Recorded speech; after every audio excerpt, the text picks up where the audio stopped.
We are recording the interview of Anthony Heiland. This interview is being conducted by Ericka Carter from the Wright State University Veterans Voices Project. This interview is being recorded at Wright State University and the Veteran and Military Center.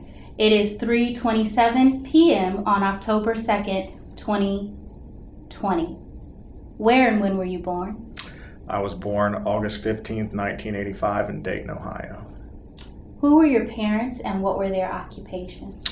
So my father's name is Anthony Heiland.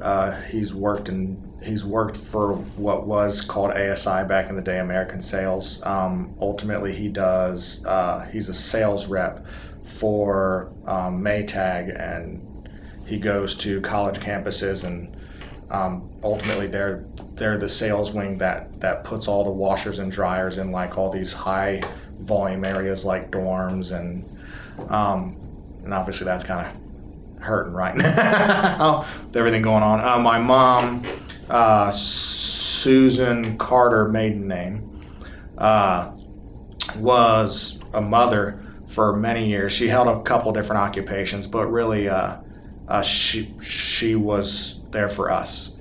She took care of us. And I have two brothers, so that was a handful. That was a lot. Okay. So your dad still currently works for Maytag? Yes. And that's really cool. I still love a good Maytag commercial. Since he was, I want to say, like 17. Wow. Yeah. That retirement is on fleek. Yeah. Oh, wait, that's an old word. I'm dating myself. Okay. And your mom, mostly a homemaker, right? Mm-hmm. Got you boys out of the house. Mm-hmm. 3 of you. Mm-hmm. What are your brothers' names and occupations? So my younger brother, Christopher Heiland, right now he does renovation work, so interior construction, repair. Whether it's flipping things or maintaining, that's his trade currently. My older brother, Terry, Junior, okay. Terry Heiland Jr. Yes, good catch. He works on the ground crew for Southwest at Cincinnati Airport. Have you talked to him since COVID has been going on? Yeah. And how is he reacting to this madness? He's doing well. He's never been. He doesn't go a lot of places. The airports, that there was a worry there for a little bit that Southwest may cut some of the flights and some of the people, and so far they've had no issues. Yeah. So how are you handling this current situation? I adapt very easily. Okay, that's good to know. So most military people are. Have you had any other family members in the military? My uncle, Andrew Turner, did a couple years in the Air National Guard. Within the last few generations, and my mother's father, I don't know much about his service, but my mother's father was in the Air Force for a couple of years as well. Okay. Now, I think I didn't hear you correctly. He was in my uncle? Turner. Yes. Was in the Air National Guard. Air National Guard. Yeah. Oh, that branch. Air National Guard and Air Force is the only lineage I'm aware of when it comes to military service. Okay. Did those have any bearing on you joining? I was completely unaware of my grandfathers, at least at the time. And if I was aware, I had forgotten. Okay. My uncle, who's really only a couple years older than I am, I was aware of his, but no, I mean, this decision was really just me. There wasn't really like a history of service or anything like that was passed down in the family. It was just something I wanted to do. And how old were you when you did it? I tried to do it when I was 17, 9/11, right. And that was actually the year after, because I was a junior during that. So I tried to do it then. I was 17. I was graduating high school at 17. Neither one of my parents would sign anything. And then I got an acceptance letter to Ohio State, and the blinders went on. But a couple of years later, I I knew it was time, and we'll get to that part of the story, I'm sure, as we talk about my life later. Okay, so tell me about anything in high school. Did you play sports? Mm-hmm. Did you have any other extracurricular activities? What were your grades like? Good student. Sure. Good student. Probably, a lot of people probably consider me a suck-up because I was a good student. But I had a lot of good teachers and a lot of good adults around in Northridge High School in Dayton, where I went. I played a bunch of sports. Football, throughout all of school, I played almost everything from golf, football, cross country, track, basketball, baseball, a little bit of everything that we had. Yeah. So your parents were fine with the sports, not okay with the military? Yes. And it was because of 9/11 that they weren't okay with the military? Because it was. I'm sure that didn't make it any better. I'm sure that didn't make it any better. I don't know if it was really a topic before then that we had really ever talked about. So I don't know if I ever really knew their opinion anyway. If I ever knew what their opinion would have been before something like that happened. Did you sneak and try to sign up? You were just like, it's 3 o'clock. Let me head over to the recruiter's office. So I come from Northridge. There's a lot of military people that come out and they graduate, and a lot of them end up going into service. So we actually had recruiters come to our school every once in a while. The first one I talked to was actually one that came to the school. Can you give me a branch? It's always been Army. It's always been Army. Okay. Always. I'm for it. Yeah. Don't get me wrong. If my kids choose to serve, which is a long time away, and God knows what the battlefield will look like then, or what the branches will look like then. But I could definitely understand a parent's hesitation to a child joining something like the Army or the Marine Corps. Yeah, so I can understand that, especially I can only imagine what my parents were thinking during that whole time period when 17-year-old me gets this awesome idea that he wants to join the military. So I don't know if you answered my question. Did you sneak off after school to go join? No. Okay. So you got accepted into Ohio State because of your awesome grades. Did that come with a scholarship? I'm assuming. A small one. It came with a small scholarship, but a lot of it was financial aid is what started there. And Ohio State, actually, I was there for a year and a half. It just got too expensive. My parents split around that time, so there weren't really resources to get a lot of people by. So I actually ended up coming back home after Ohio State, and I enjoyed every moment that I had there, and I still have good friends from there too. But I came home and I actually started working again and paying for school out of pocket and going to St. Clair. When that got annoying, paying for school, a class here, a class there, I had been thinking about joining anyway, because no one's holding me back now. And 7 days after my 21st birthday, I actually swore in. Tell me what that was like. Swearing in? Yeah, what was that experience like? I think it's an event I'll always remember. Well, tell us about it. Tell my civilian compadre. I definitely felt proud. Proud of the decision I made. Absolutely excited. I had spent a lot of time with my recruiter preparing before I actually swore in. And then I was a little delayed entry too. I don't think I left until January. Yeah, so I enlisted in August and didn't leave until January. Was that by choice or? Yeah, I was still finishing classes at St. Clair.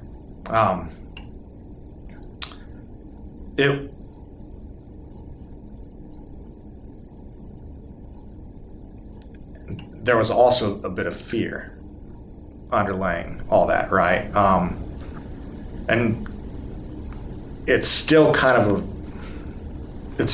a weird ritual that we just do as people. We stand and we raise our hand and we say this oath, and there's this implication that, you know, you're going to abide by. So, I mean, it's definitely an event I won't forget. And there were a lot of different emotions going through me at that time, as I'm sure there are with a lot of different people. And it was a mixed bag between excitement, fear, anticipation. Yeah. Why the Army? You said absolutely always the Army. Why?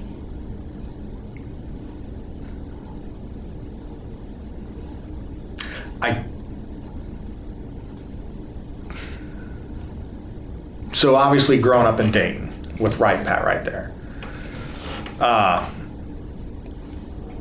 I guess I had just kind of seen so much of the Air Force at that point in time that I was just kind of bored with it.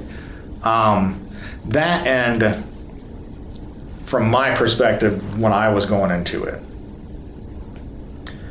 I knew that if I was going to join, I wanted to actually do something. Like, I don't... Undercut. So I want to take advantage of that opportunity and get the chance to do something I'm not going to be able to do otherwise, okay? Another one of the other reasons I enlisted as a combat engineer. So I got a 90 on my ASVAB. I could have picked anything. But I didn't want to do something I could do almost anywhere in the Army. I don't want to be admin. I don't want to be, and again, kind of going back to the kids, if my kids join, I'm totally going to be the parent and say, hey, maybe you should do something that equips you with skills that are transferable once you're out of the military. I didn't care about that at all. That was not my intention. That was not my anything. And the recruiter, anytime the recruiter says, I mean, you can always blow things up, it's hard to say no to that. Yeah. So I'm sure there were a lot of other things as a kid, playing with Army men, like little green Army men and stuff like that, and other toys. But I definitely knew I was kind of burnt out just seeing the Air Force everywhere around here. And I wanted the chance to do something I wouldn't be able to do anywhere else. Okay. I want to ask about 9/11. Mm-hmm. You implied you would have signed up then. Mm-hmm. Tell me about those feelings, please. I was in when 9/11 happened, so I know where my feelings stand, but you're a little younger than me. Mm-hmm. So there was definitely disappointment. And not even so much in my parents, just for some reason in myself. I was absolutely frustrated. But a lot of other things were going on in our family at that time.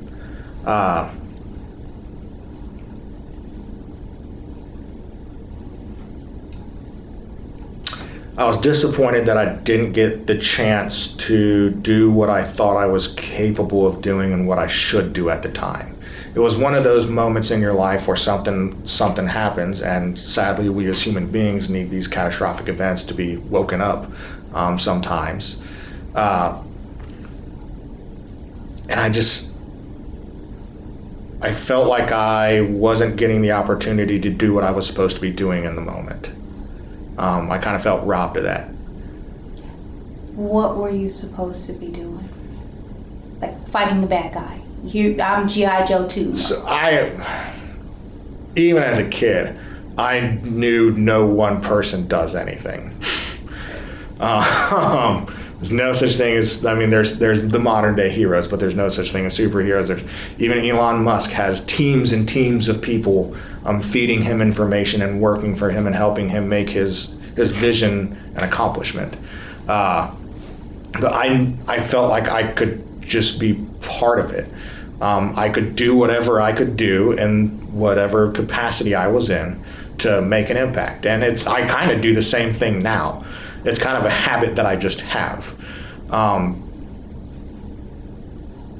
driven by impact, like knowing that what I'm doing matters, and it's not just, I'm not just coasting through life. My time here has value, and it's short, and if anyone understands that in any period of modern time, at least in the last couple of, I mean, we should really understand that. I mean, in today's environment, there's opportunity all around us. We just have to be willing to do something. Do something. Okay, now I've gotta start somewhere. Yes. I've been taking you back in the conversation. I'm going to bring us back. Mm-hmm. When you joined, when you said your oath, you signed your contract somewhere in there, right? Mm-hmm. Right about that time. Mm-hmm. Did you pick, you said, I'm going to do this job. Did you also pick your assignment places where I'm going to go to basic here, this is where I want to do my training? Did you do all of that, or you just accepted what they... Oh, I don't think you had a choice on where you did training back then. Oh, maybe you did. I don't know. Well, no, I didn't. Okay. I think it was just kind of whatever's on the menu here. Take that. Okay. I'm in the Army, so they're going to tell me what to do anyway. But when it comes to like service afterwards, I started in the reserves. So I actually changed to the Guard after my first deployment, but my initial enlistment was in the reserve, so I didn't have to worry about duty station or anything like that. Can you tell me where your reserve unit was? I assume here. Well, my reserve unit was actually in Fort Thomas, Kentucky. On the reserve side of things, there's not a lot of combat engineering assets in the region. So Fort Thomas was the closest one that I at least was aware of. When we deployed, we were the 478th Engineer Company. Now I believe they're the 449. That was my initial enlistment, was Fort Thomas, Kentucky. 478th back in the day. 2004 or 5? No, this 6 was or 2007. I said 6 or 8. Okay. And so I actually found out in basic training I was deploying with this unit when I graduated AIT. It was, I want to say, week 7 of basic training. We were at the hand grenade range, which is late in the game typically for basic, but I went to Fort Leonard Wood in January, and like the first 60 days, not 60, that's not true. Like the first 20 days of basic training, like the whole place was literally ice and we didn't go outside. But we're at the hand grenade range, we're getting ready to go on, and they pull myself, Adams, Asher, Gould. Was there another one there? I don't think so. I think it was just the 4 of us. So they pulled 4 of us from our company off the line. And obviously we're in basic training, like, oh my God, what did I do? Trying to think of all the things you did wrong, why you're in trouble, blah, blah, blah. Then we start walking towards the sergeant major. Now we're really freaking out, and we don't know why the 4 of us were the ones that got pulled. So we get over there, and the sergeant major tells us, hey, I don't know if you guys are aware, you're all in the same unit when you get out of here. So there you go, meet each other. Your unit is slated to deploy shortly after you guys get home. So we graduated AIT, and I want to say within no more than 3 weeks later, I was at Fort McCoy for my first MOB station. You want me to keep going? Yeah. Okay, just keep going down that path. Okay. And they're actually, so at MEPS, on the day we enlist, no, not on the day we enlist, on the day we actually go to basic training. So we all reported to MEPS, and then a bus came and a bus picked us up at MEPS, and we were all getting on a plane to all go to basic training in a bunch of different places. So that day I met this older dude, older than me. I think he was 30, I'm sorry, 30, well, yes ma'am. Did they call you Grandpa? Me? Yeah. No. Did they call him Grandpa? Yeah, so I want to say he was at least 35, but I want to say he was a little older than 35 when he enlisted. So, yeah, he was just going in mid-30s. They don't let you in after 37, I thought. Oh, you can waiver. Oh, okay. Yeah. It was probably 35. He'll probably hate me. It's probably like 32 or something like that. But he's a gigantic man. Like, he's probably 6'3", 6'4", 280, 250, well, 280, 300 maybe. I don't know. I'm probably butchering all this, but he's huge. So we meet and we actually start playing cards at MEPS before we even leave for basic training. So we go to basic training. We find out we're both going to Fort Leonard Wood, okay? We land in Fort Leonard Wood. We keep talking BS and blah, blah, blah. We go to in processing that night. We're hanging out, kind of reading, talking to each other still. And then the next day, they kind of split you up between whatever company you're going to go to. So we end up going to the same company. Then we, not only in the same company, but in the barracks, it was a 3-floor barracks. Same company, same platoon, second floor, same freaking bay together. So we went through all the basic and AIT together, and then we graduate, and he's in the 478th with me, so then we deploy together. So we go to Fort McCoy for basic, for MOB training. It was interesting to do MOB training in Wisconsin when you're going to Iraq. But it was kind of easy for me because I had basic AIT, no wife, no kids, no nothing. A couple weeks later, bam, I'm gone. So it was almost too easy for me I didn't have to readapt, I didn't have to change, I was already kind of on this path, or on this rhythm. So we deploy, we go to, we start in Ramadi, Iraq. Pause. Yes, ma'am. Okay, let's just, we missed a few details, and Yes. I'm a detail person. Yes, absolutely. What happened to you said you went home when you left Ohio State, so you went back to mom's house? And all your stuff was at mom's house, or when you went to Sinclair, did you get an apartment? Like, where's your stuff? I was on couches for a while. I had good friends who just kind of, my senior year of high school, family splits up, life happens. And at that point, my older brother's already out of the house with some friends. My younger brother is just coming into high school. So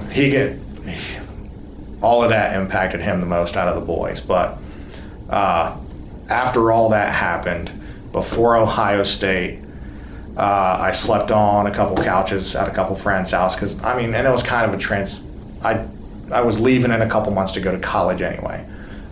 So it really wasn't that big a deal for me at that age. I felt to bounce around kind of the way I was because I was going to Ohio State anyway. So after all that, came back, couches for a while just because it takes time to look at an apartment, sign a lease, get your credit check, blah, blah, blah, blah. A couple weeks later, who did I first live with when I came home? What do you mean came home? From Ohio State? From Ohio State. Okay. I want to say it was a guy named Steve Renix, a guy I grew up with, a very, very close friend of mine, a brother to me, someone I love very much, who I'm very grateful I had as a friend, also Kenny and everyone else, who just let me just stay and kind of crash and bum when we were kids, right? Yeah, and then it was, God, I've lived in a ton of different apartments. Okay. Yeah. So you bummed it. It was. Yeah. So you were already kind of used to this nomadic. Transient. Military life. Yes. Okay. Yes. All right. So that does very, very much clear up some things. So like you said, this place was all fine for you. All right, and no major furniture, nothing. No. Backpack, I'm good. No. Yeah. I miss those days to kind of. People. It was. So there's a point to when life is just a little simpler, right? Right. Of course. Yeah. Because my daughter says, I don't want to grow up. Y'all get bills and y'all look like y'all can drive. I don't want to. No. Yeah. I don't want a driver's license. No. That's what I hear now. So, no, you have to leave. You have to leave. Okay. So now you get to your. What you didn't tell me about, but it seems like it was all well and good. I'm supposed to ask. What was basic training like? What was AIT like? How long was your combat engineering? So we had the 9-week basic, a 5-week AIT, which seemed ridiculous when you're talking about handing a bunch of morons explosives. But 5-week AIT. I remember basic feeling pretty easy. Again, I mean, I was 21. Life had kind of already roughed me up a bit. So the stressors and the other things in basic training didn't really affect me that much. You'd already played all the sports, so you were physically kind of fit. Now, I do want people to know that reserves and National Guard go to basic with regular Army. Yes, so they do. Yes. Everybody's just lumped in. There's no special. It wasn't easier for you because you were a reservist. Oh, absolutely not. It was just easier for you because you're you.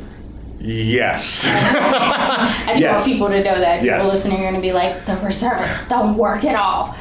Hold on. He went to basic with everybody else. Okay. Now, what does a combat engineer do? So, by the book, we are experts in, oh my God, I'm going to butcher this. In mobility, counter-mobility, and survivability operations. So what does that mean? I kind of call us the Swiss Army knife kind of MOS. In my career so far as a combat engineer, we have done a little bit of everything. We will play the infantrymen. We have also some basic engineering training, so being able to survey land, understand bridge construction, weight limits for bridges, calculate how to build improved and unimproved structures to let resources cross danger areas. We'll place mines, we'll remove mines, we'll build a house, and then we'll blow it up all in the same day. It's a fun MOS, and I'm not, like I said, I wanted to join and do something that I wasn't going to get the chance to do. I'm not going to get the chance to play with C4 anywhere else, at least legally. No, I would think that demolition men get to do that, and construction workers on a certain level, and they pay people to blow stuff up. Yeah, they do. Good Sam was there, and now it just looks like a pretty little field. That's fair. Good Sam is a hospital. It was a hospital. Okay. I think it was the one I was born in, actually. Isn't that make you sad? Yes, and they actually just knocked down the elementary school I went to, because Northridge did what a lot of schools are doing, and they just built a single structure. And it's expensive to not only maintain the property and the taxes on the property and maintain all these separate buildings. But yeah, they just a couple months ago they knocked it down, and yeah, that sucks. I can't imagine. I definitely would feel some kind of way. Now in California, No, we had separate buildings, but they were always all flat. Like you guys have these buildings that go up, and ours have always been flat. So anyway, back to you. Okay. So real quick, this. Now we're on to when you got to Milwaukee. What time of year was it? Am I saying Fort McCoy's? I don't know where Fort McCoy is, but Wisconsin's Wisconsin. Okay, I'm sorry. You're good. Okay. Geographics. But you just said a city within Wisconsin. Okay. Instead of a state. I'm sorry. So you get there. What time of year is it that you're?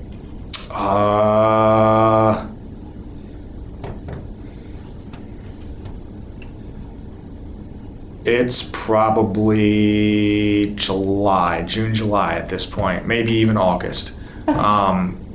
Summer, hot. It is hot and it is humid. Yeah, so basic training, absolutely freezing cold, ice on everything, people falling down all over the place. And then a couple months later, Fort McCoy, Wisconsin, first MOB training.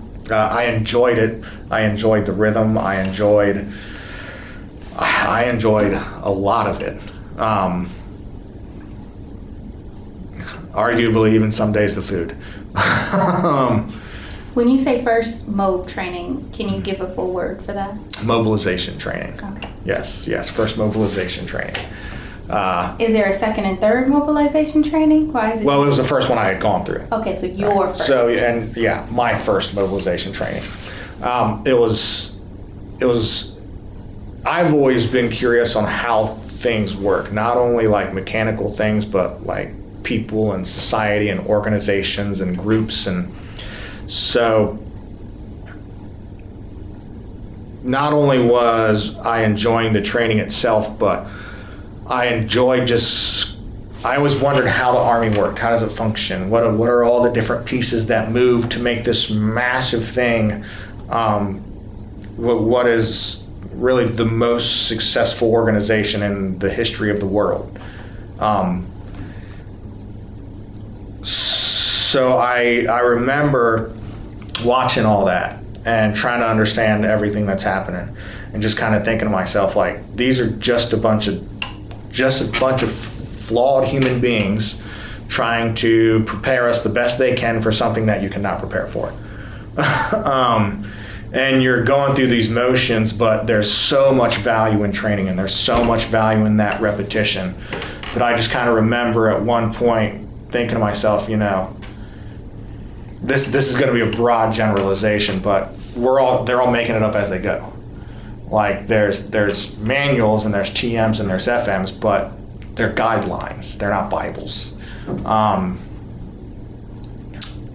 just trying to understand what different rank does what. And I remember when I first got in and watching some of the more senior guys that have been in for a while, like they're just kind of on autopilot and these things are happening, and I just remember being fascinated by all of this stuff and just thinking, man, like these crusty old dudes are something else. And now, these days, I'm the crusty old dude. And it's neat to kind of see that go full circle. Yeah. Okay. So you're done with your first mobilization. You head over to your Ramadi. Okay. Ramadi. So in that deployment, we bounced around mostly the western and northern parts of the country.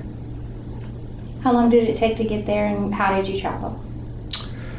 To get from Wisconsin to Kuwait was 24 hours to get there. I think it was like 18 hours in the air. You stop a couple times. And we get there. Miller? Oh, I'm sorry. Was it Miller? No, it was actually World Airlines for the first one. For the first one, it was World Airlines. And my 22nd birthday, we were in the air on our way to Kuwait. I spent my 22nd birthday in the plane with everybody. And I remember it was like midnight when we landed in Kuwait. So it would have been August 16th at that point. So we must have went to mobilization in late June. We get off, obviously it's one of the, you just get off on the tarmac. And I'm getting off the back of the plane. And I come out and onto the stairs, and I just feel like this heat smack me in the face, right? And I look over and I see the jet turbine is literally right there, right? Because I'm off the back of the plane and it's still spinning because it just landed. I'm like, oh, that's the exhaust from that thing. Down, clip, nah. nah. That, I'm very grateful for the climatization period they allow you to have these days. Because that's quite the environment to adapt to. I remember we were sitting on the plane, and the plane has landed, and I had, got to put some Carmex on, put it away. They opened the door. Carmex evaporated off my lips. It evaporated. Mm-hmm. It's unreal. How does Vaseline evaporate? How hot is it? So I understand that. Mm-hmm. Yeah, very, very much. Okay. When you look around, what do you see? Like, what's your first impression of? I'm surprised how dark it is. Okay. I'm surprised how dark it is. In America, we're so used to everything being so bright all the time. And there's lights all over the place, everywhere you look. And we really do, as a culture, we rob ourselves with creating too much light pollution, because there's some amazing things that we'd be able to see with less of that. But just how dark it is, everything is sand. Everything is sand. There's no, it's just everything is sand. And porta potties everywhere. Yeah. And then I just remember kind of looking around, and you have the guys that have, the people that actually are on that base and actually checking you in and checking you out and blah, blah. And just kind of taking it all in and trying to take it all in, really, because I knew where I was. I knew why I was there. I knew we were going somewhere. I didn't know where. I didn't know what. But I was definitely hyper aware of everything. I remember you literally just land and it's midnight, and somehow this is during the surge, so there's so many planes coming in and out at this time that they're literally doing briefings around the clock 24 hours a day for all these incoming and outgoing units, and just being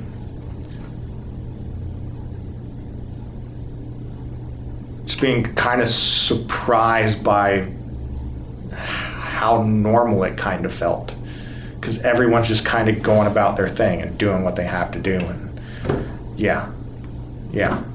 You said you were hyper aware. Were you hyper aware because that's your general stance, or because you're coming out of basic and this is your training, or because it's just so new and fascinating? Or honestly, because I was just so proud of the fact that I was there and I did what I did and I finished it, and I was doing something that I was getting an opportunity that I wanted to have for a number of years. I finally got that chance. And also I was, honestly excited.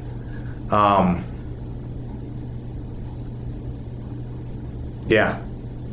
I like a lot of guys, kind of suffer from a bit of superhero syndrome.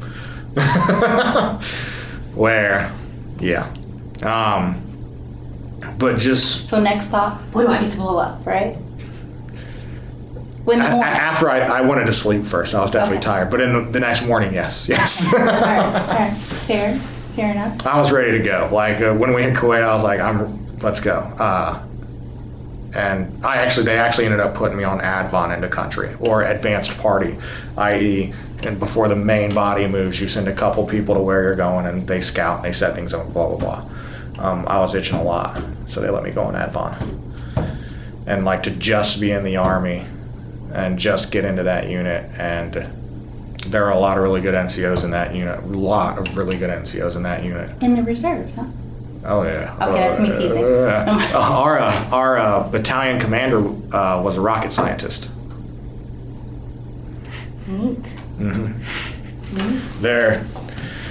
There's so much value in the reserve and guard forces that is underappreciated.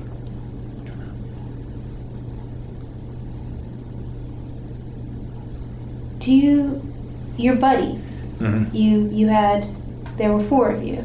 Mm-hmm. Y'all still rolling, playing cards, everybody still one unit, one love? Yeah, we're all, when we hit country, things get a little more sporadic as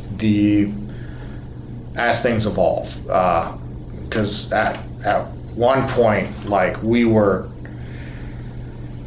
our group was in like 5-6 different bases at one time, and we're just constantly bouncing around and sending people all these different places. So I mean, we definitely saw each other throughout the year. Some of them I saw more often than others, but yeah, I mean, we were still close through the deployment. Yeah, absolutely. It was neat to actually kind of go through all that together. Throughout the year, you were deployed for a year? Yes, a little over a year on the first one when it was all said and done. Okay. Is there any thing you want to share, a particular memory that stands out for you about that first deployment? Being on advance crew had to be super cool. Oh, it was. I mean, there was a ton of things I had never done before that I got the chance to do, right? I mean, between flying on a bunch of different helicopters and military planes, and I just, even going back to like a MOB station, when you get, and it's a civilian airliner that takes you over, right? And it's this huge like Airbus. But everybody's getting on with their weapons, right? So you have this plane that's just full of weapons. And so like there's all these interesting little pieces of your reality that would not really, that you kind of have to be in that, or you're not going to get that experience anywhere else.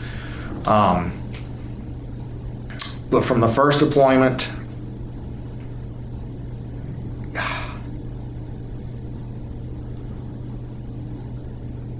there's a lot. I mean, I just want 2 or 3, maybe 1. So yeah. Pick a favorite, or pick a juicy one.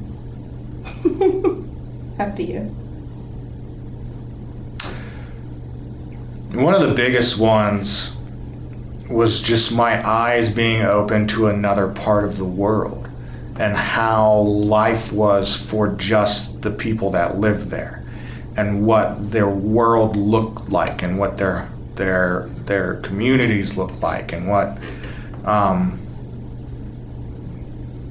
just thinking about, like, I couldn't imagine being on the other end and being in their shoes and just seeing, you know, this is where I grew up, this is my home, and like there's these concrete blast-proof barriers everywhere, and there's security checkpoints everywhere, and it's that stuck with me more than anything. Well, that's probably not fair to say. That really stuck with me.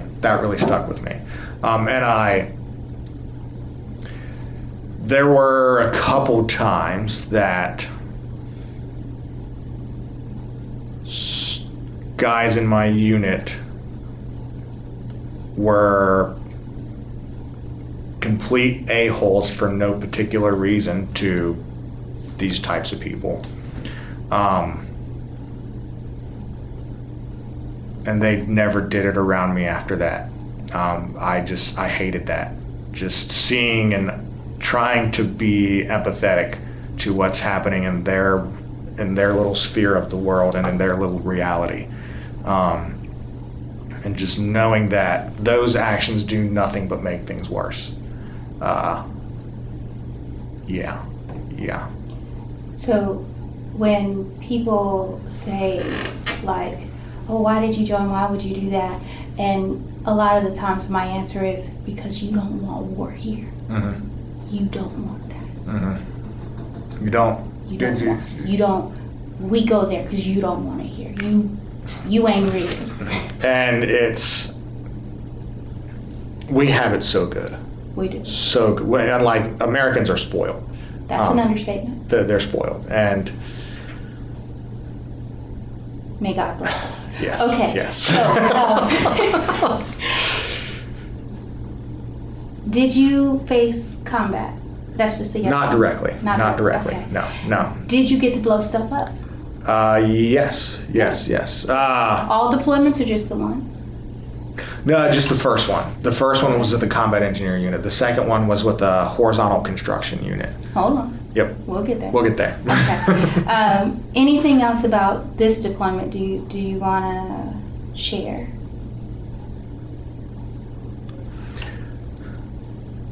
I was really grateful to a lot of different people in that unit. I got a lot of opportunity to do a lot of different things during that deployment. I wore a lot of different hats.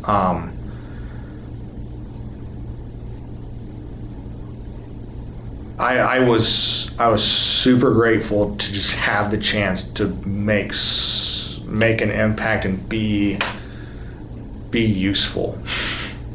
Yeah.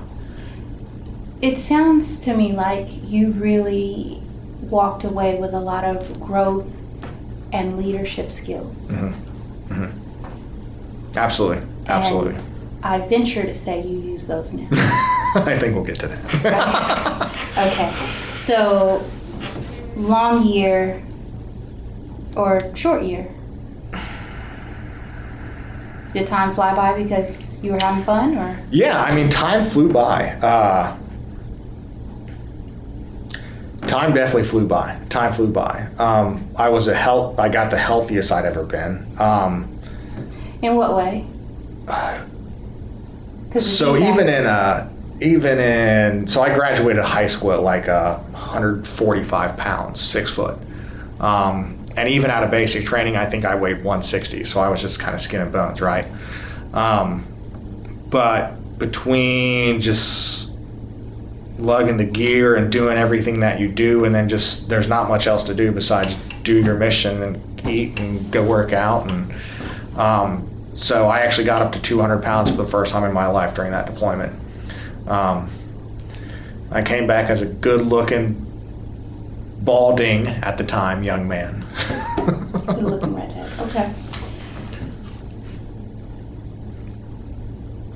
Were there ever any times where there were attacks that you were worried about, like incoming? Yeah.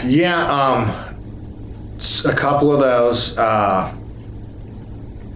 I mean, those got so commonplace that you just don't even care anymore. If it hits close, it hits close. I'm so tired of this. And some bases so many times a day that you really just don't care anymore. Even because there were a couple instances where they actually landed pretty dang close. If it wasn't for the 30-foot concrete barriers, right? And on leave, coming back on leave in December, in a C-130, and we're flying at night, and it's just those tiny portholes, you can't see nothing, and you're sweating and it's hot and you're jammed in there. And I didn't know what was happening, and I'd never even seen flares, right? But I hear these booms and I see these lights out the porthole, and then the plane starts diving, and I'm like, holy, what is happening? So there's like 2 minutes of did we just get shot? Did we? Am I dead? Yeah, or am I going to be here in a couple minutes? Right. But the plane had taken fire, did its evasive maneuvers, and then we just kept on our way. And I'm just like, there's no communications. We didn't know this until we landed. We had no clue what happened. We land and we ask them and they tell us. And again, it's just one of those things where I'm looking at these guys and I'm like, that's just another day. Right, it's like, Tuesday, right? Oh. Yeah. Yeah. And just always, yeah, everyone's reality is just so interesting in that environment. Yeah. So I'm like the person at the flight line that grabs you, calms you down, takes you to get a fruit smoothie, lets you know it's gonna be all right, and then ships you off again, right? Like, okay, bye. You're gonna make it. Yeah. All right. So you get home from this deployment. Mm-hmm. Are you still couch surfing? And what do you finish school? Tell me what happens now. So I get home from the first deployment. A new man. I get home from the first deployment. Yes, a new man. Because I hadn't really been home since January 2007, and it's September 2008 at this point when we get home. So I have money. I get a place. Swag. Yeah. I get a car because, swag. And I first, one of the NCOs in our unit was an extradition agent. Okay. So what an extradition agent is if you have an outstanding warrant somewhere, okay, you have an outstanding warrant back in California, okay, and you get picked up in Ohio and they see you have an outstanding warrant and they book you in Ohio. They're going to hold you for a couple days, but if California doesn't want you, they're going to let you go. So it's a bunch of third-party companies and private companies that actually pick up that person and take them to where their warrant is outstanding and drop them off. So I did that in between deployments. I was only home 11 months between the first and the second deployment. Here's the question. Did you volunteer for the second deployment? Yes. So fast. Okay. And that's how you ended up with a different unit? Yes. Well, and actually did I volunteer? So when I came back from my first deployment, I was in the reserves. Okay. I had learned in that time the funding differences, and I really wanted to go back to school. I really wanted to finish school, right? During this time, I had learned it's way easier to get school paid for in the Guard than it is the Reserve. I actually got a conditional release from the Reserves and enlisted in the Guard shortly after my first deployment. I get to my unit, my first Guard unit, and I just come off of the deployment. I'm Mr. High Speed, right? I'm still in that op tempo, that rhythm. So I made a good name for myself fairly quickly, and it was actually an NCO in my first Guard unit who just got to know me and saw everything I was doing. Was a platoon sergeant, was getting transferred to another unit to be a platoon sergeant and mob with that unit. So he actually pulled me with him to go on that mob with him. And he's John Bott's a man I'm very, very grateful to have in my life and have known and have been able to work with.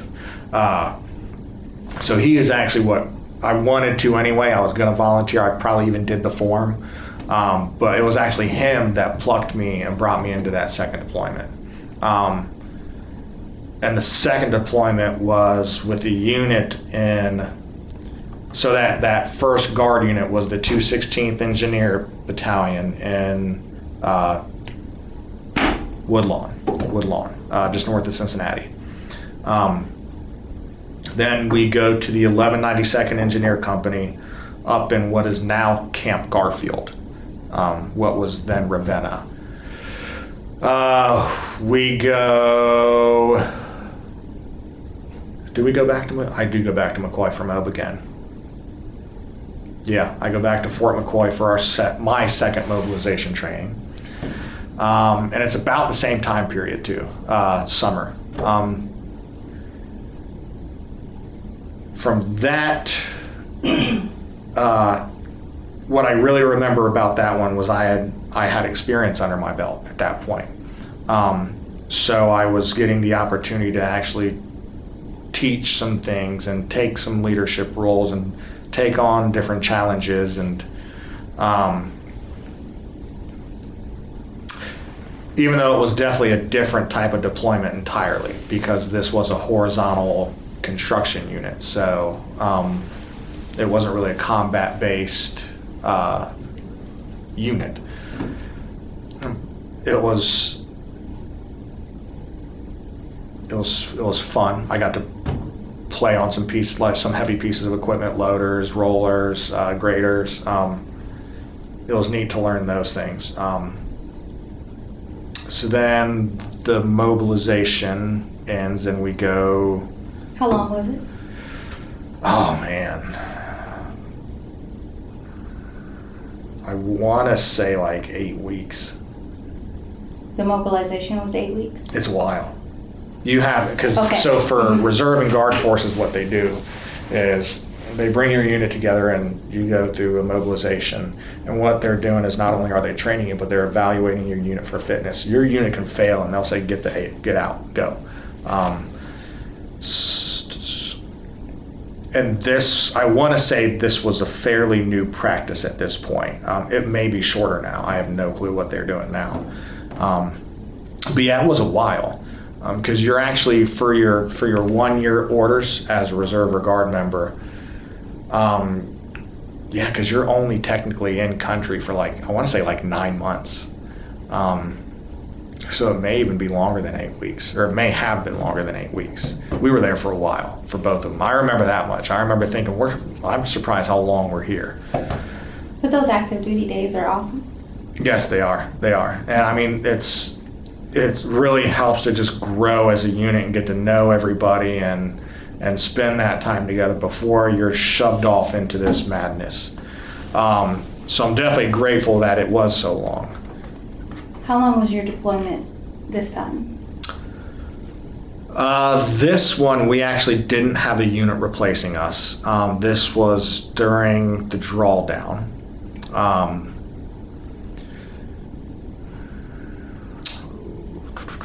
I want to say end to end, it was a little shy of a year. And this skill is transferable to civilian life? I mean, if that was the career field I wanted to go down, sure, it could be. I'm thinking you got construction, you got blow up. That sounds, I mean, if you were interested in that. Right. I also got a 90 on my ASVAB. Okay. I don't know if civilians care about that, but okay. Yeah. Well, I'm also smart. Yes, I'm also smart. yes, you are smart, so that helps. And at some point you come back to college. Yes. Okay, so, That's actually when I come back to Wright State after my second deployment. okay. Where I come to Wright State, period. No, actually, I had enrolled in classes before. I had just enrolled in classes because I didn't know if I was going to get picked up for that second deployment. And before school started, I found out and I actually had to disenroll. So, technically speaking, back. So, let's talk about the deployment just a little. I have a few questions, and then I'll ask the question of why Wright State. But hold on. Mm-hmm. So this deployment, tell me what you did in a day. I was afraid to ask that about combat engineering, but tell me what you did during, like, what was a day like? It depend on what our kind of mission set, what our task was, right? Because I mean, there were days that we were building unimproved roads. There were days that we were filling HESCO barriers and building security positions out on the perimeters, and so I mean, it really wake up. It was kind of like a job, really. Wake up, eat, go to the work site, do your work for the day, come back. There were a couple different jobs that were a little more interesting. There was one where, I mean, this was, I guess it could be considered an outpost. I mean, you could stand in this, it was tiny. I mean, this whole complex couldn't have been more than 3 football fields. So Wright State size? Oh, smaller. Okay. Way smaller. I mean, this place is, and what we're doing is we're actually putting up those 20-foot T-walls around the outside of it, because it's literally like right inside Baghdad. And so we're out there and we're just constantly exposed, and like we're also a combat outpost, so everyone knows where it is. It's a point of interest. It's this tiny thing. Like, God knows that there weren't a whole lot of guns on that base. So yeah, there were some interesting jobs, like where we had to just kind of make sure we were securing ourselves, and we got to build some actually some unimproved structures. So ultimately, wood frame, wood exterior, wood roof kind of stuff. So, if you're drawing down, why are you building up? The stuff. So we reinforce the bases that were supposed to stay open. Okay. That answers my question. Mm-hmm. All right. Yeah. And those are still open today, correct? I have no idea. Okay. Good answer. We did all kinds of different places. Yeah. That one was based mainly in MNDB, or the Baghdad area, and the Fallujah, Ramadi, not much further west than that.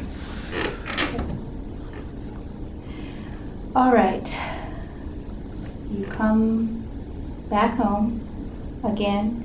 Are you still staggering at 200? Oh man, I'm like 220 at this point. Oh, so yes. Because you can eat good in Baghdad. Mm-hmm. Mm-hmm. Yes, I know. Like Ramadi had nothing, right? And like the food, whatever they had that day is what you ate that day, right? And then I remember the first base I went to outside of that was Balad. And like there's not even paved, like everything's dirt and sand in Ramadi. And there's buses in Balad, there's street lights, there's paved roads. There's a movie theater. There's a movie theater, there's a pool.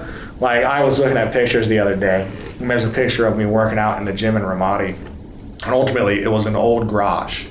And like the weights in the gym, some of them are, they're from all kinds of different countries. Some of them are in kilograms, some are in pounds. Some of the ones that are in pounds are in like 22.25 pounds. Yeah, it was interesting. They'll get you to 50. They'll get you to 50. Yeah, it was. Okay. Where do you, on your trip home, do you get to go anywhere fun? Like during your leave, do you like stop off in Germany? Do you go to Paris? Do you play in Dubai? Oh, man, I wish I did that. No. I did not take advantage of those opportunities. I came home. I'm sorry for your loss. I know, right? The first one, I came home, couch surfed. I'm very fortunate. Where I went to school, there's a bunch of us that grew up together, and what's interesting is, like, there's a bunch of us that are like sets of brothers that are a couple years here and there apart, that all went to school together and all grew up together and all still hang out. And so I was looking forward to coming back and seeing them. And before I joined the Army, when I was paying for school out of pocket, they had built a Hooters restaurant, and I had worked there. And honestly, I made a ton of great friends there. And I wanted to see all my friends again. What'd you do at Hooters? I was a cook in the beginning. I was an assistant manager when I finally quit. Okay, thank you. When I was finally done for clearing that up. Yeah. That they took 5 years from me. I worked there for 5 years when it's all said and done. A bunch of different stores in the area too. Kentucky, Indiana, Ohio. Yeah. All right. So was that your first taste of management? Yeah. Yep. Okay. With chicken. Management chicken. Okay. Mm-hmm. Okay. Hey, when you're free food's free food. I when you're broke course. and young. And, All the dips you can have, right? yeah, we used to make our own sauces and all kinds of different stuff. We'll have to get some recipes from you later. I didn't say they were good. You did not. I made an assumption, my bad. Yeah. Okay, so you came back at 220. And Wright State? Yeah, I came back. Mm-hmm. Did you come back to same apartment, same car, or? That's a good question. Yeah. Well, not the same apartment, but yeah, the same car, I believe. Okay. Right? I'm Yeah, sure. yeah. Because You hadn't had it that long. It was a used car when I bought it, but I mean, I hadn't had it that long. You hadn't had it that long. It's low mileage. Yeah. So yeah, and I got a place. Who did I first live with when I got home? I remember when I came home from the second one of the things I really wanted to do was live with my little brother. I didn't get to do that at first. But then him and I got an apartment and later a house together, and we lived together for a couple of years. But yeah, I came home and Wright State. Why Wright State? I had always been exposed to Wright State. I grew up in the area. I had always liked Wright State. I had been to Ohio State. I had been to Sinclair. This really was like kind of the perfect middle ground.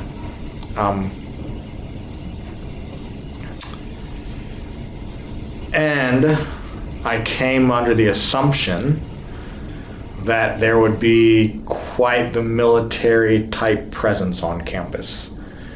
Being next to Wright Pat and the ROTC programs and all of the government funding they get, I had this assumption that there would be quite the opportunity to continue making an impact in the veteran and military community.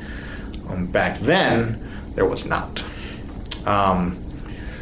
When I came in, the VA education office was at the second floor of the student union.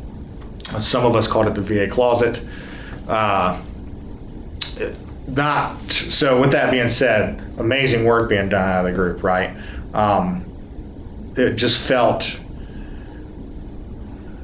for always being held a military-friendly school, it felt a little off that such a small space would be dedicated to what is a fairly large community at the university.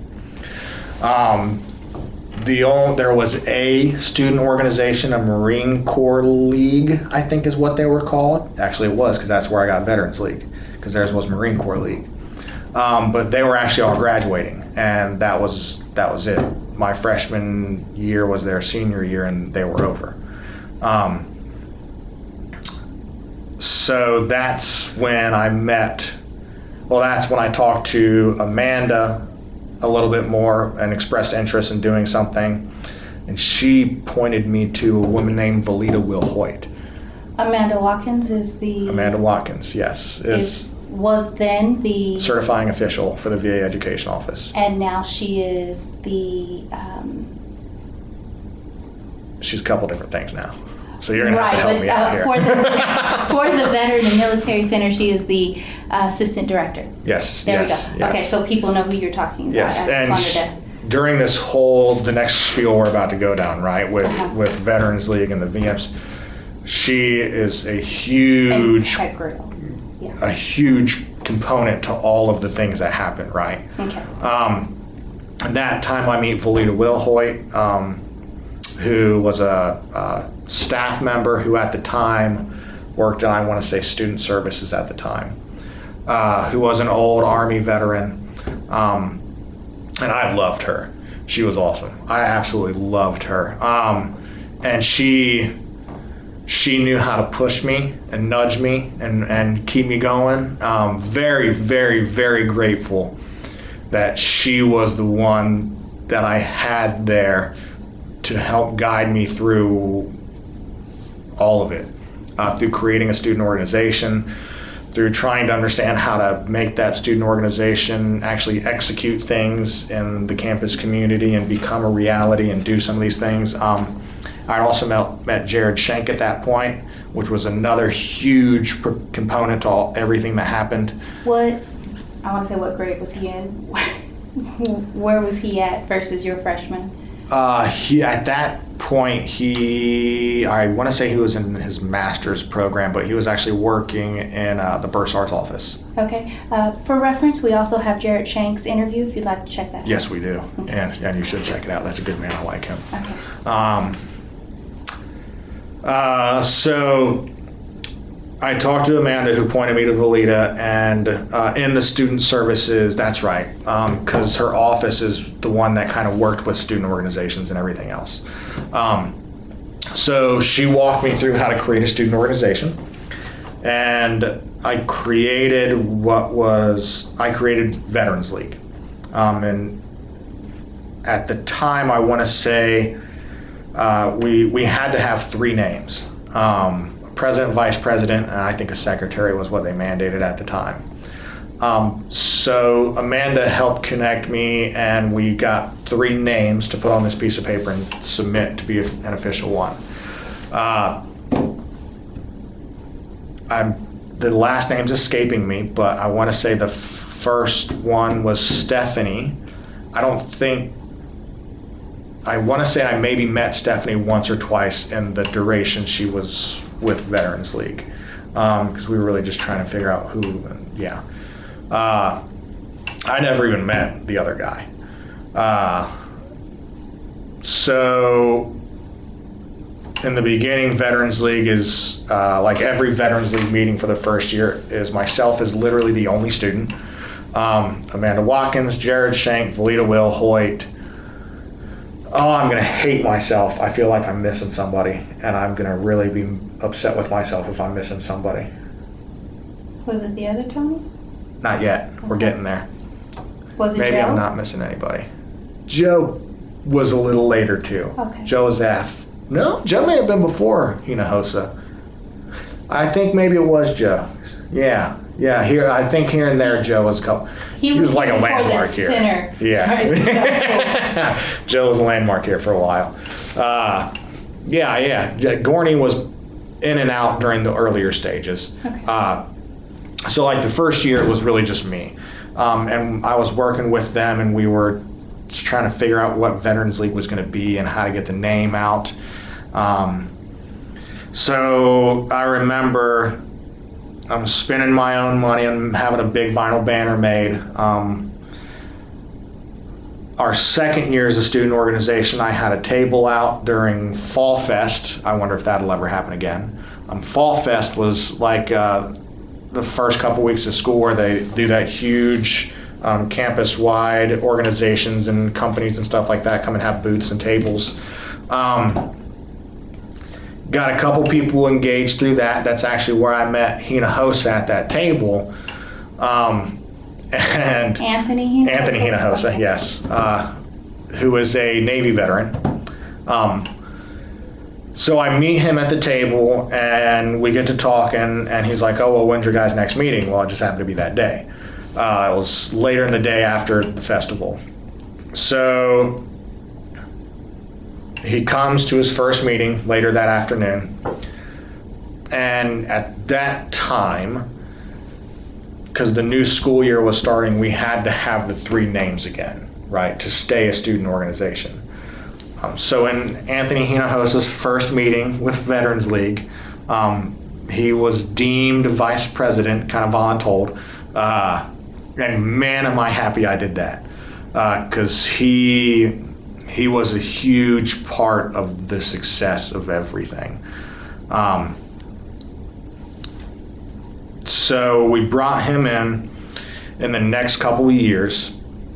We were able to work with the university in rewriting some of their guidelines. For example, as a National Guard Reserve member, okay, if I'm going to, and it's true for active duty as well, if I'm going to school full time and in the middle of the semester I get plucked, whether it be responding to a natural disaster, going on a deployment, what have you. Back then, I want to say they gave the student like an incomplete, and they like didn't get their money back, and it just kind of standard business, depending on the point in time of the semester. So what we were able to do is rewrite, or I think what we did was actually amend it, to where if you were put on orders through the school semester, you wouldn't actually get an incomplete. And I want to say you may have even gotten all of your money back. I'm not sure. It's been a long time since I've talked about that. So, but we were able to do that. We created a position on student government, a Veterans Affairs position. Hinojosa was the first one to fill that role and lead that role. We did a lot of different small things. We made our presence on campus known. I got to know the president at the time of the university. Oh, man. Don Hopkins? Yes, Dr. Hopkins. And I had actually got the opportunity to like speak at a couple different donor engagements. I met him a couple different times to do a couple different small events for the university. But our biggest push, our biggest crazy idea, was for such a large community on campus. We felt as though there should be a space for this demographic to be able to go to for a number of different reasons. Closet wasn't cutting it. Closet wasn't cutting it, especially with. Come on. C-17, C-130s fly over. There's uniforms. There's research funding. So we have this crazy idea to expand upon the VA Education Center. The VA Education Center is absolutely the cornerstone because the whole point is getting school paid for, right? We can do more. More can be done. So we had this crazy idea to kind of create this USO/education office concept. This was an idea in the past that your Jareds and your Amandas had. And I think with everything happening with Veterans League and just having students in those positions who are actually engaged in doing things, I think we helped we definitely helped make it happen. I don't know if it was on the back burner before us and we helped kind of bring it back to the front. I don't know if it was sitting there anyway and we just helped nudge it along. But we work with Jared, Amanda Vliet, and a lot of other different people to kind of outline this whole plan and create this ROI. We had meetings with Dr. Hopkins. We had meetings with Dr. Robert Sweeney. And in a lot of these meetings, being a business guy and being in the business school and just being business minded, I kept trying to get them to understand the ROI behind investing in a group like this. The simplest way to put it is we are easy money. We are easy, guaranteed federal money. There's a lot of other benefits that we as a community bring to a space. But money drives. And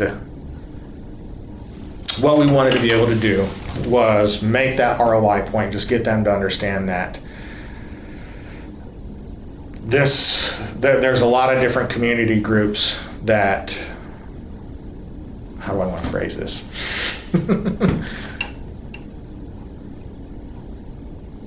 The veteran and military community is a very good community to be a part of and to have around. I think there's a lot of different ROI points for a university and organization, and this doesn't just go for the veteran military community, right? Every community has its set of strengths that make them good in situations, right? I just happen to be a part of this one. So what was interesting was when it actually started to get more traction and it started to sound like it actually may happen, they came to us and they said, okay, so what should the space be? Like, you have this much square footage to work with. And I think this was already on the slate to be redesigned anyway, this area. So we actually knew what space it was going to go in. But okay, what should it have? And between the collective of us, we slapped together this idea of all the things that it should contain, right? Between access for students to do things, spaces for different VSOs, veteran services organizations, the VA itself to come in. Because one of the things that we were explaining to the university, and this is also during the drawdown. So a lot of people are getting out, a lot of people have education benefits, and every university across the country was seeing an influx of the veteran and military community using benefits. So all these stars kind of aligned. The timing was right. We had the right people in the right places trying to do the right things. And we wanted to create a space for, there is no common veteran or common military person, right? But if you are one of the veteran or military connected people who is coming into this a little older, a little wiser, a little more responsibilities, maybe families, maybe a full-time career as well as school, there's also a lot of things that you as a veteran are expected to do and maintain. You got to go to the VA if you have service-connected things. You have all these different areas and all these different groups for all these different responsibilities. We wanted to be able to create a space where when the student's here, and because when they're here, this is a part of their day. If we can bring some of these services to them, so while they're at school, they can talk to a VA counselor or do some VA paperwork or go see a veteran service organization to help with their disability packet, or there's a space for them to be able to do that. And it also helps drive engagement with these other organizations. Again, no one person, no one group does anything. It's always a network. It's always a cluster. There's always a team that makes things happen. So we just wanted to add as much value as we could to this kind of space and try to make life a little less hectic for a veteran or service member or military connected person who may have that as their reality. They may not have time to go to the VA or a number of different things. For clarity, the ROI is a return on investment? Yes. Okay. Sorry. I'm in the school of business. I know what it is. Yeah. What was your degree plan when you came here? When I came here, it was going to be business. I came here with the intent of business. I had done engineering before. And did you get a degree in that? No. So at Ohio State, my intent was engineering. You don't even get into the engineering college, I think, until you're a junior. So I was really just did your gen ed classes there. And I did I got to take a couple martial art classes. That was neat. And at Sinclair, I was actually doing some civil engineering classes. But I've always liked business. I've always so even when I said earlier, when I got to my first mobilization, I wanted to understand how the machine worked. How does all this work? How do all these different moving pieces function and make this massive thing go forward? That's just how my brain works. That's general curiosity for me. Also, my father also owned a couple different laundromats throughout his career. And I mean, I always remember being a kid and going there and sitting at his desk and not typewriters, not that old, calculator, and I always thought that was neat. So that was definitely part of what influenced the business piece of me. Yes. The Maytag man owned washing machines, huh? Oh, then the midlife crisis was he was a DJ for a while. Oh, wow. He's really good at it, actually. It was a lucrative midlife crisis. I don't know about lucrative, but... You gotta have fun. Yeah, you do. You do. Okay. So, as we all do, we change a college course here or there. Did you stay with business? Yes. And so your degree was in, or is I have a Bachelor's of Science in Business Management. Okay. And then did you come back for a master's or? No, so I had used all of my available benefits to get the undergrad paid for. Now with my current career and where I work now, they have tuition assistance programs. So we are now, and we actually just released the plan because we're a new company now. So now that I know what that looks like and I know what kind of money I have to work with there, we are in master's planning. So. Now I know you personally. Wife and kids okay with this? Yeah. Because you're already trying, you do so much. We'll come to that. Yeah. Okay, so the VMC. Yes. You get so we the ROI. Yes, we submit this grand plan. You get the money, which was how much money? Over $1 million. Over $1 million. I want to say 1.2. I heard it was 4, but you know rumors. Oh yeah, it Okay. wasn't that much. All right. Yeah. So we have this wonderful. This is Wright State. Well, for a minute they was blowing it. Yeah, they was. We have this beautiful center. Yes. That is very welcoming, with a workstation in the front, rooms for us to work in. We can sign in other students and do our group work, teamwork. In the back we have a lounge area. We have the kitchen area. We can leave our lunches in the most fanciest refrigerator I've ever seen in my life. It has hot water. I've never seen a refrigerator that can give you hot water. I didn't know how It does. You can get tea out of that bad boy, cold and hot. And then on the other side, we have where our admin staff works to ensure we get our benefits, just on the other wall from you right now. And then we have an expanded student staff now, which the VA pays.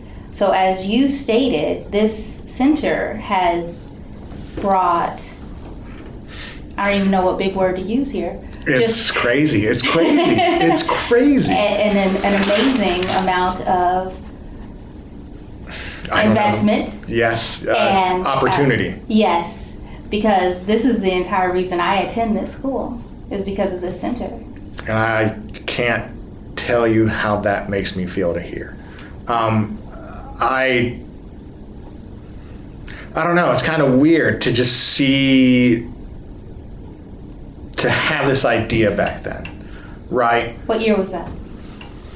Well, we're going on 6 years now. Yeah, so I came to Wright State in the end of 2010.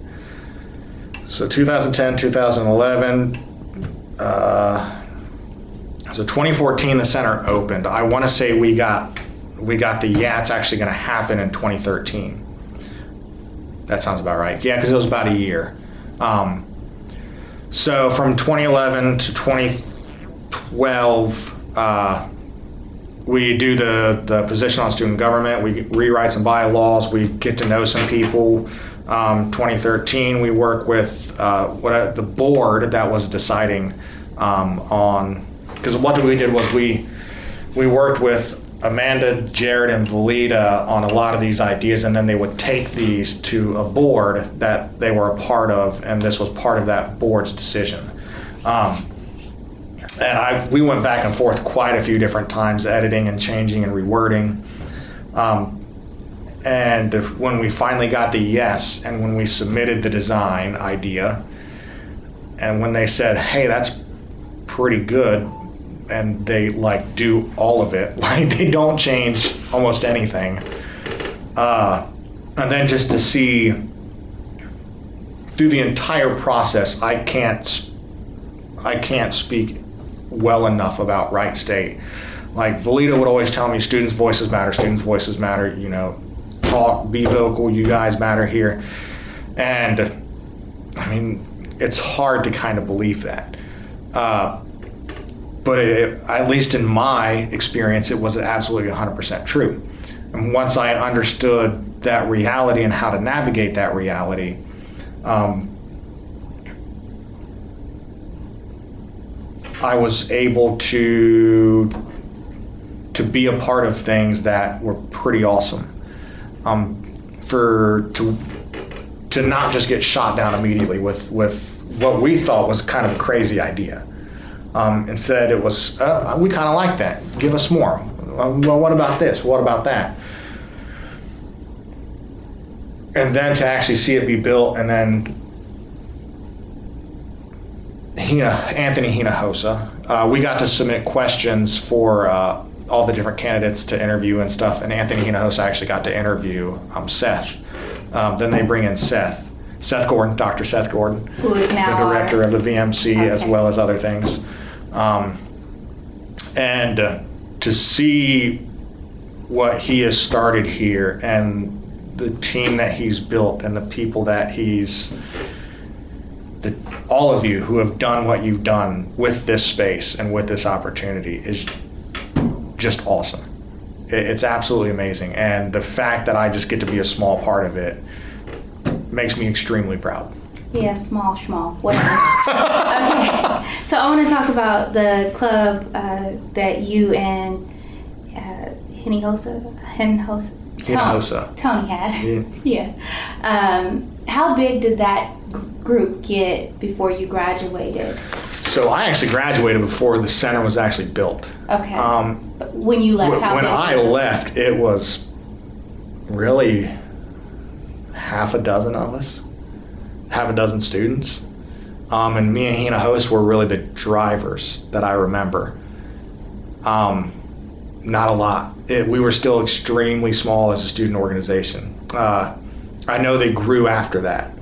I don't know what it looks like now, or if it's still even happening now. Probably not, especially with everything going on.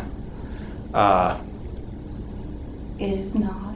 Yeah. It kind of ended last fall. Before. It's a student organization. I mean, yeah, things aren't permanent. Students aren't. It's a revolving door. By nature, it's a revolving door, right? Hopefully we'll get it back together. New students, new. Well, you know that's one of the goals of my other thing now. Okay. So that happens. Somewhere in here you get married. When did you meet wifey? I met wifey after my second deployment. I met her on eHarmony. Okay. So this is a small world kind of thing, okay? Meet her on eHarmony. They do claim to have the most matches that turn into marriages. They do claim that. Yes. So we matched, we talked back and forth a little bit on the app, and I remember, like, I'm looking at her name and I'm like, God, why does that name sound so familiar? Becky Rose. And that just kept eating at the back of my brain. Then I remember I went to school with the girl with the last name Rose, who had a younger sister. Never met or anything like that. And this girl was younger than me too. But I asked one of my friends what her name is, and her name is Becky. So we went to the same high school. We actually have a lot of the same friends. Her sister's husband I've known since middle school. We were friends. We went to the same. We had been to the same parties. But we had never met. We never met each other, and all of the chances we got and all the circles we had and everything else, we just never met each other. So that's where I met wife after the second deployment. How soon did you guys get married after you met? Oh man, I'm gonna get yelled at for this one. We married 3 years, a little less than 3 years. Okay, you gave it lots of time. Awesome. Man, I hope that's right. Somewhere in there. You gave it time. Yes, It yes. wasn't like No, we 6 didn't. months We later. lived together for a while. Okay. No. Okay. Yeah. No And rush. so this was happening while you were attending Wright State, while you were working Yes. on. Yes. Okay. Well, we were dating when I was going to Wright State. Yeah. Okay. And what does she do? What did she do then, and what does she do now? She is a medical assistant for a family doctor at a Sycamore Hospital for Kettering Health Network. Okay. Okay. And tell me about your children.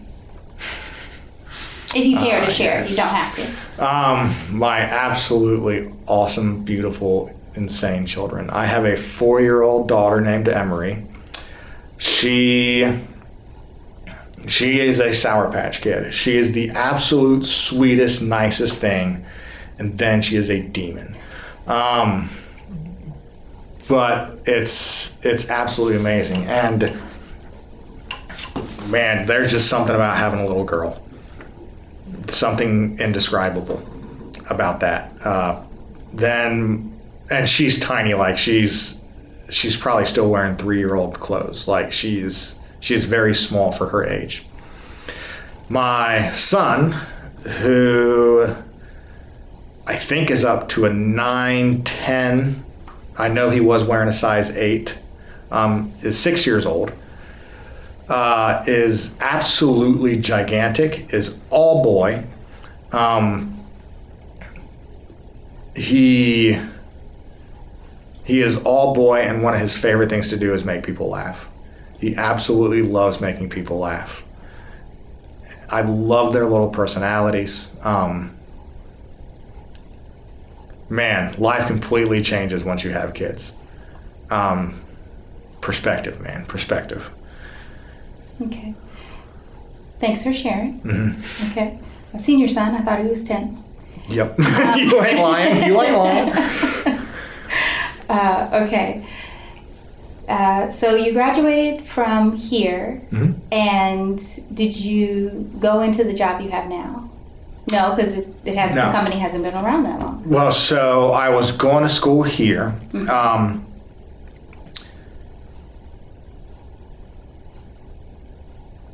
So at my senior year, we actually had... So no, I was wrong. We dated 2 years before we got married. Okay. 2.5. So during my first, so I had already come in with a number of credits, right? So I kind of came in as a sophomore. I was only here 3 years. My sophomore year, I had my deployment money. I didn't work. I didn't work my first year. I just did school my first year. My second year, I got a job at what was then called Gaston Corporation in Springboro. Was later purchased by General Dynamics, which is a defense manufacturer. I worked there my junior and senior year, working second shift as a production supervisor. I'd go to school during the day, work second shift, come home, sleep, do it all again. My senior year, we had my son, because I was going to school full-time, working full-time, and had a newborn at home. After I graduated, I actually used that as an internship credit. After I graduated, during the Obama era when they did the sequester and cut all the defense spending, at the time, General Dynamics, that facility made, call it a dozen different products, 3 shifts a day, 7 days a week, right? 200-300 people. I was part of the 4th round of layoffs in that facility. The first salaried round, I was the junior supervisor by a number of years. That place in the end ended up going down to 1 shift a day, 5 days a week. They got hit really hard. After that, I got a job at a company called SourceLink. SourceLink is a direct marketing company. They do a bunch of different things in the marketing business.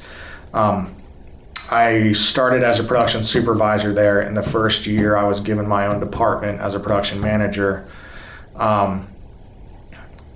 a little over a year later, I was given another department. At one point, I ran 2/3 of our production facility.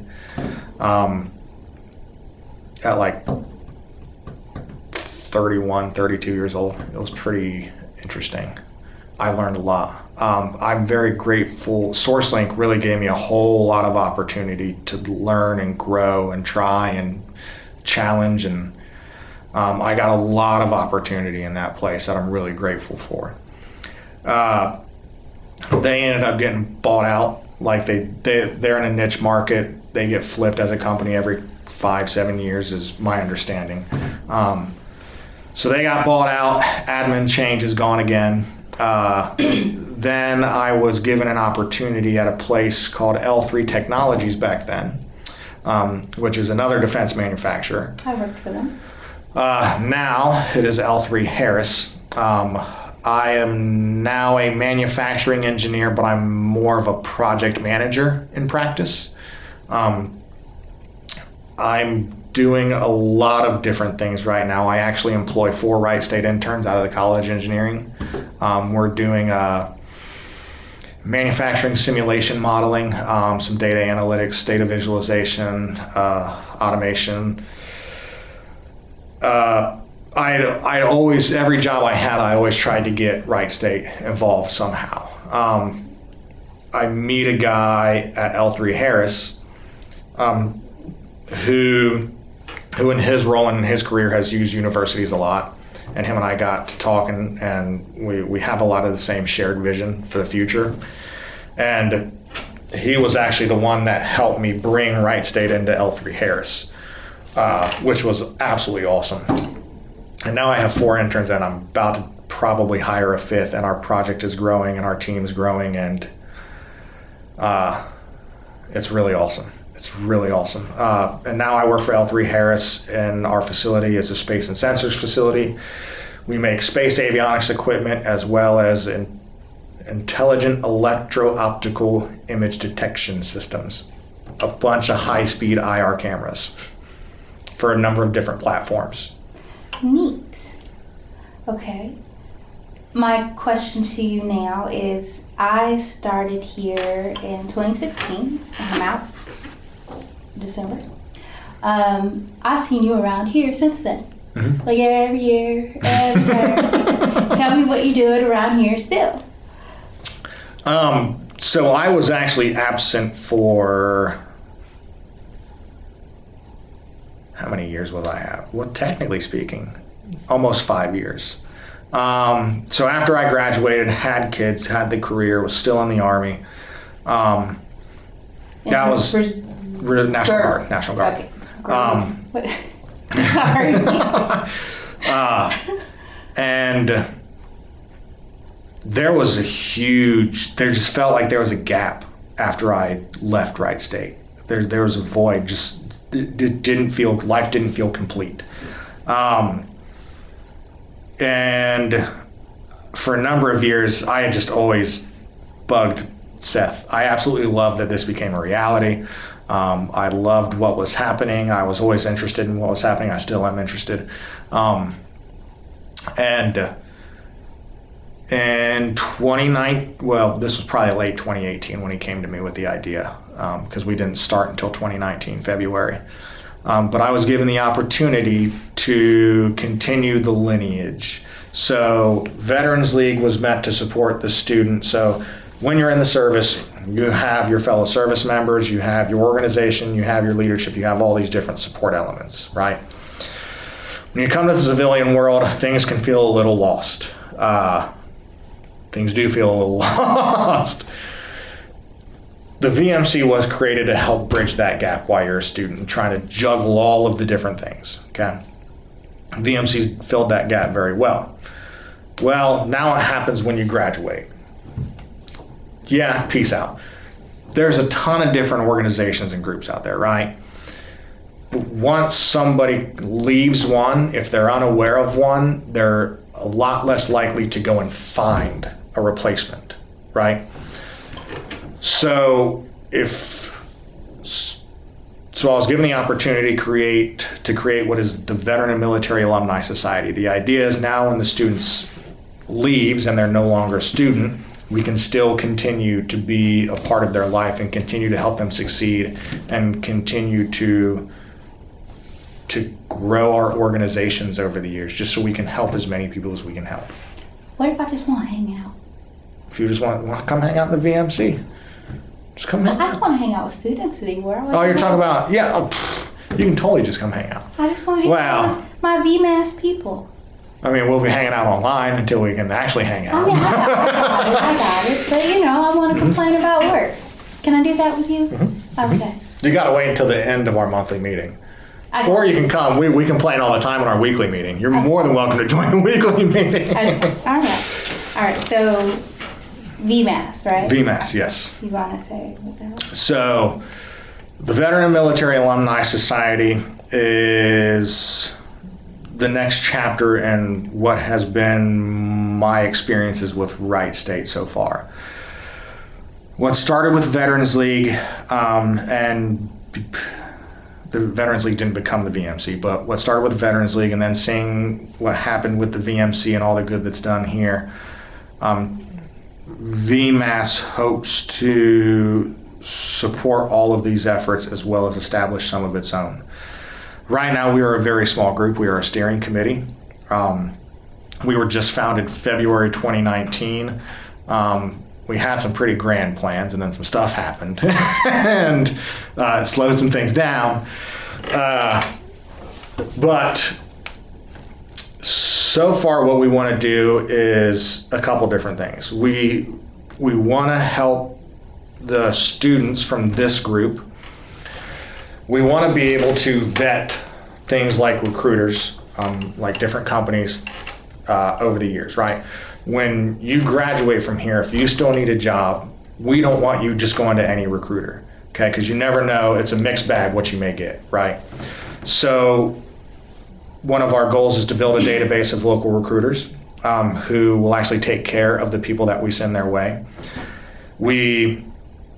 With our membership and our volunteer opportunities, one of the things we'd like to be able to do is give our members an opportunity to try something new. So maybe they've always wanted to learn how to design something in Adobe Illustrator. They've always wanted to mess around with maybe planning marketing or social media marketing or regular marketing ideas. If they want to try something new, do something challenging, this can be a space for them to do that. If they have a current skill set that they want to refine, they want to build a portfolio.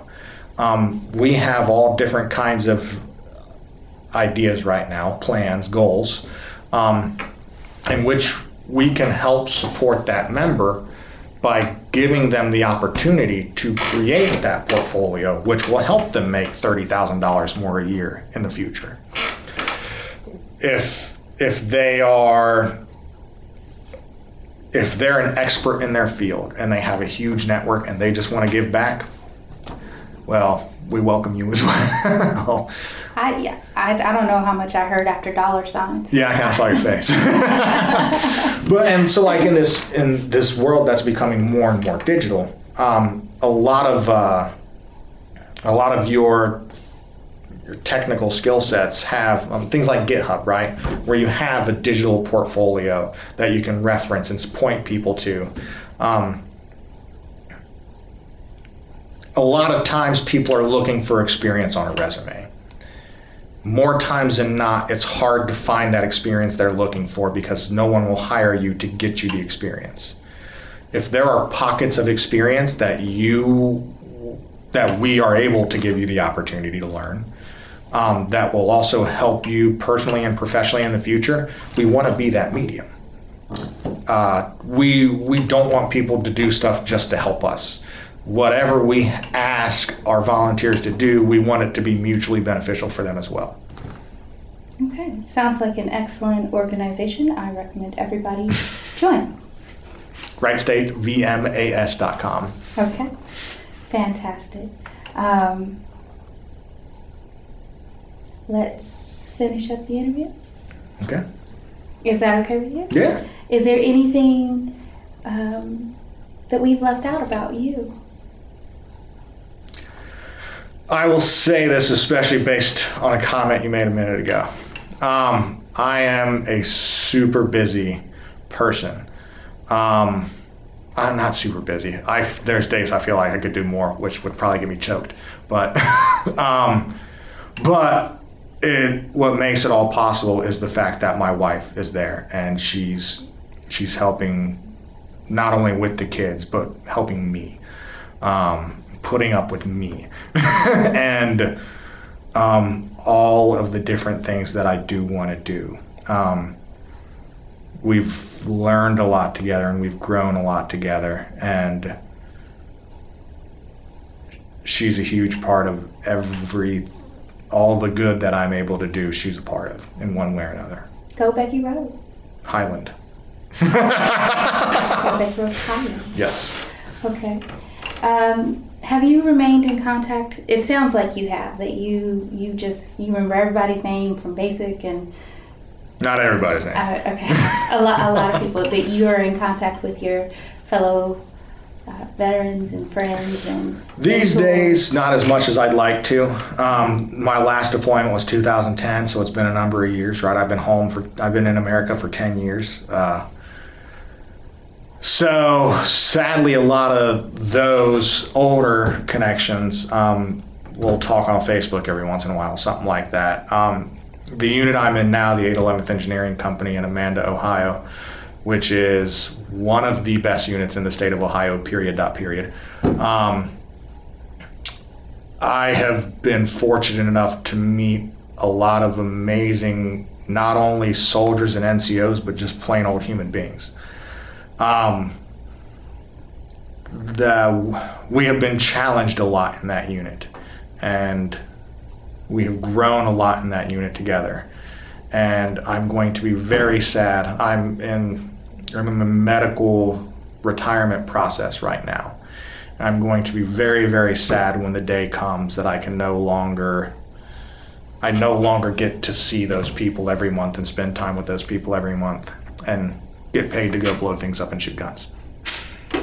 Always a tragedy. Yes. Okay, so besides VMAS, which you've created and started and will continue, what other veteran organizations are you a part of? Actively, none. I follow IAVA.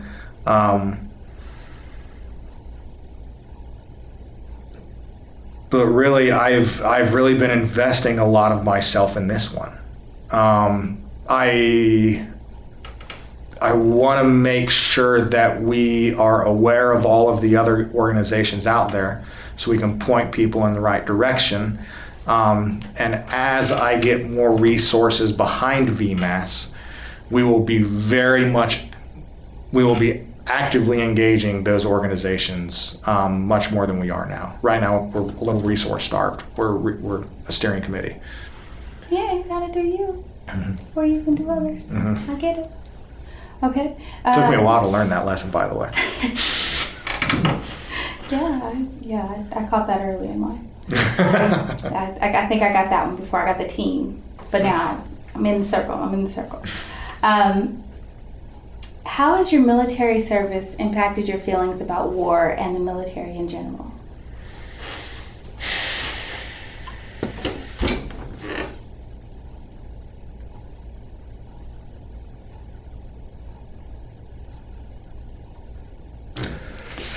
So, on the military, it's definitely given me much more appreciation for what being in the military actually is and what it entails, the stresses it brings. And I've been doing it for a long time now, so the lasting impact it can have on your life, both positively and negatively.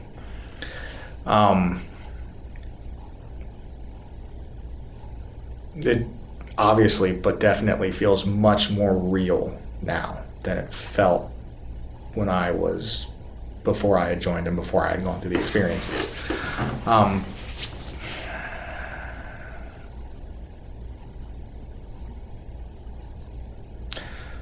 On war.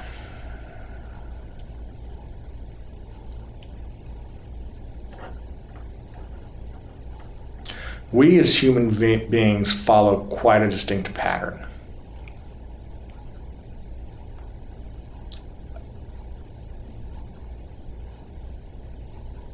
I've always had the feeling, because of our species and because of the way we behave, war is unavoidable. Somebody always, yeah.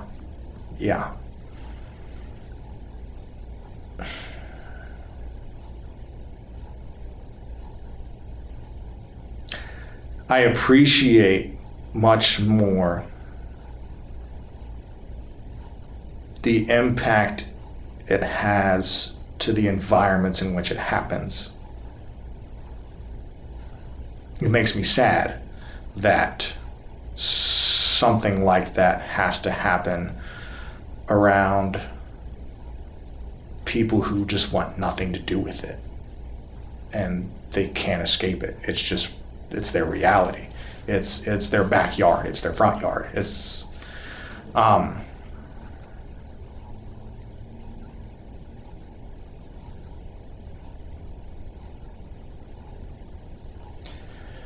I think we're getting better in some ways in how we try to approach and manage conflict.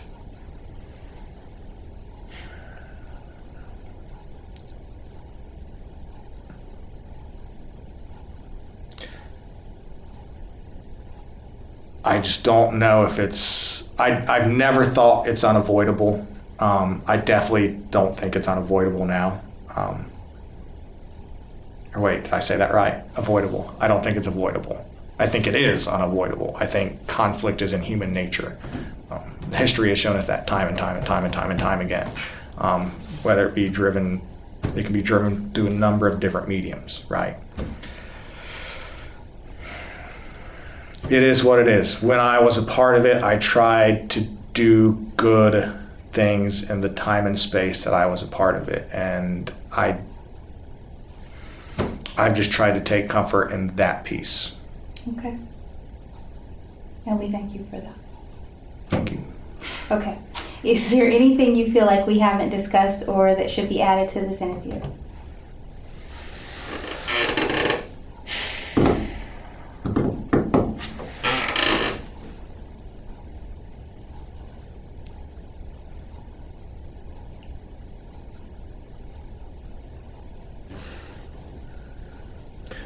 I would say the military has a multitude of lessons that it can teach a human being. Well, that's my next question. Oh, is it? Yeah. You want me to ask? Okay, I'll ask that one. Okay. What message would you like to leave for future generations who will hear or view this interview?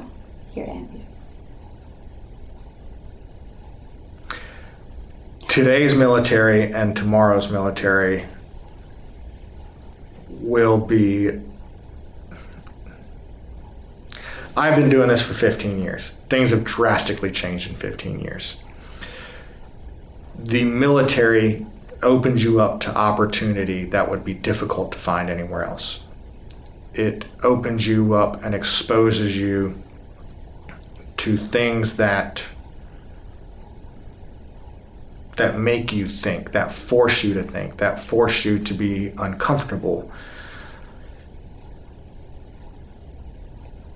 It gives you a space and a reason to grow, if that's the path you choose. The military, just like life, is a result of what you put into it. If you put 50% in, you're going to get 50% out. You're not going to get the opportunity to grow the way you can. And no one's going to be 100% in 100% of the time. We are flipping human beings. We ride waves. But